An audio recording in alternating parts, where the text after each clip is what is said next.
Hello ma'am, good evening. I am Lavarius Torres Jean and I choose the healthcare reform public issue. So, healthcare reform is many people, especially to those from low income or underserved communities, struggle to get the healthcare they need. So, healthcare reform is important because everyone deserves access to quality care, and fixing this problem can improve and reduce long-term costs for society. The agenda of this public issue is: first, we need to highlight the problems of unequal access to healthcare para makita kung pinakatao ang naapektuhan ng unequal or unquality healthcare. Second is policy formulation. We come up with solution. For example is mag-propose kami ng expanding government healthcare programs or creating subsidies to make healthcare affordable para tanang tao is maka-access to quality healthcare. So, the third is the implementation. Once a policy is approved, we need a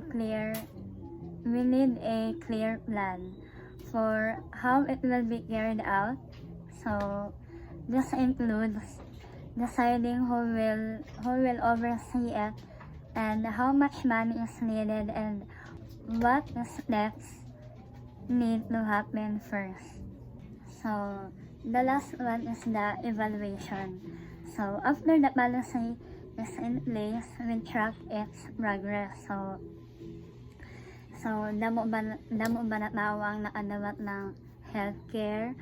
Minbaba ba ang mga gasto sa yaon na healthcare? So, how bureaucratic organization would play a role in implementing and evaluating the proposed policy or my proposed policy? So, maybe they might run programs that provides free or low-cost healthcare.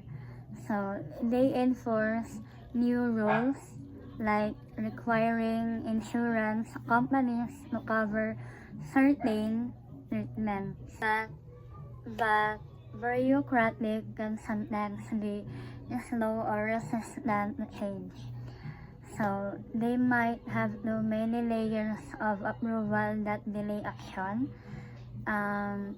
Staff might not fully understand or support the new policy. So, how to overcome these challenges or unhon mag-solve din ang mga challenges? So, the first thing is streamlining process. Simplify bureaucratic procedures to enhance responsiveness. So, the second is training programs. Provide ongoing education for staff about new policy and best practices. So, the third is stakeholder engagement.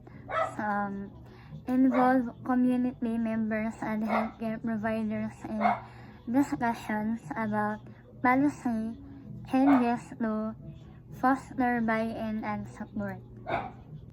So, by following these steps and addressing challenges within government system, is maka-create ng fairer healthcare system or quality healthcare system where everyone has access to the care they need. So, that's all, ma'am.